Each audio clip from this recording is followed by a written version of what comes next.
तो सुबह 7 बजे से लेकर रात 10 बजे तक किसी कपड़े की फैक्ट्री में काम किया करता था या फिर ढाबे पर जाकर 10-10 लोगों का खाना बनाया करता था। लेकिन इसके बावजूद भी मैं पढ़ता रहा, मैं लगातार मेहनत करता रहा।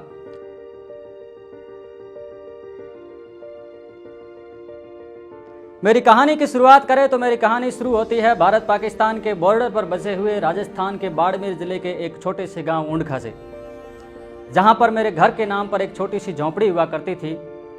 पिताजी को शराब पीने की आदत थी और बड़ा भाई दोनों पैरों से विकलांग था।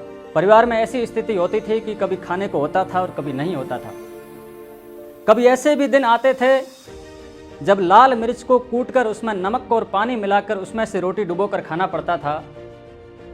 यानी मेरा बचपन बहुत अभावों में बीता।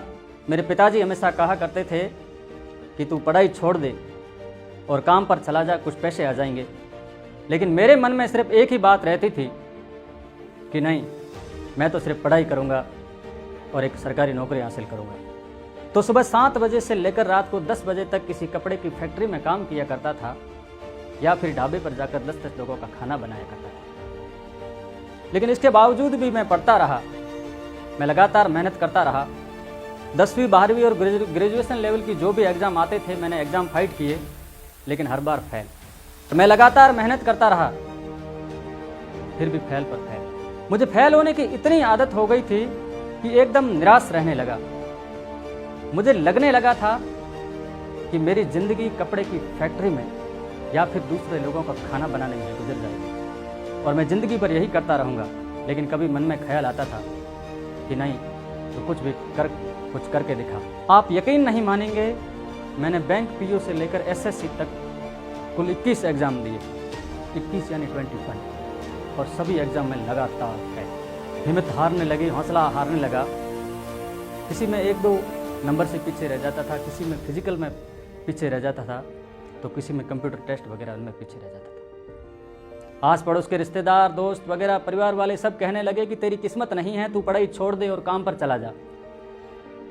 लेकिन मेरे मन में हमेशा एक ही भावना आती थी, एक ख्याल आता था कि जब रेलवे स्टेशन पर चाय बेचने वाले नरेंद्र मोदी देश के प्रधानमंत्री बन सकते हैं, एक छप्पर वाले घर में रहने वाले रामनाथ कोविंद जब देश के राष्ट्रपति बन सकते हैं, अखबार के बंडल उठाने वाले अब्दुल कलाम जब देश के राष्ट्रपति बन सकते हैं, जिनके माँ बाप का बचपन में कत्ल हो गया ऐसे मिल्खा सिंह जब देश के लिए कॉमनवेल्थ गेम्स में गोल्ड मेडल जीत सकते हैं, तो मैं क्यों नहीं कर सकता। मैं भी मेहनत करूंगा और मैं भी पढ़ूंगा और मैं भी हासिल करूंगा।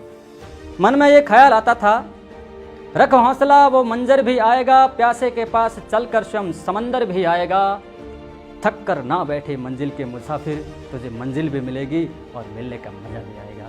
इस बार अधीनस्थ सेवा चयन बोर्ड ने ग्राम विकास अधिकारी पद की भर्ती निकाली। मैंने फॉर्म भरा। पिछले एग्ज़ाम में जो भी कमियां रही थी उसको दूर करके इस बार कठोर ज़बरदस्त मेहनत करके एग्ज़ाम दिया। जब कुछ महीनों बाद इसका रिजल्ट आया तो हर बार हार मुझे हराती थी, लेकिन इस बार हार को भी हराकर गिरधर सिंह जीत गया और ग्राम विकास अधिकारी के पद पर सिलेक्शन हो गया। ये उस लड़के के लिए बहुत बड़ी बात थी जिसने अपने परिवार में 4 सुसाइड देखे थे। ये उस लड़के के लिए बहुत बड़ी बात थी जो गर्मियों में नंगे पैर स्कूल जाया करता था।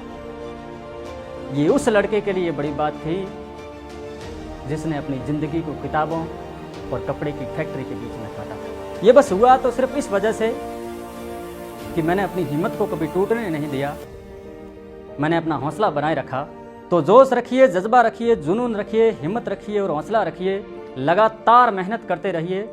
आपके बाहर की परिस्थितियां चाहे कैसी भी हो, कोई मायना नहीं रखता, लेकिन जब तक आपके अंदर की आग जिंदा है तब तक दुनिया की कोई ताकत आपको आगे बढ़ने से नहीं रोक सकती।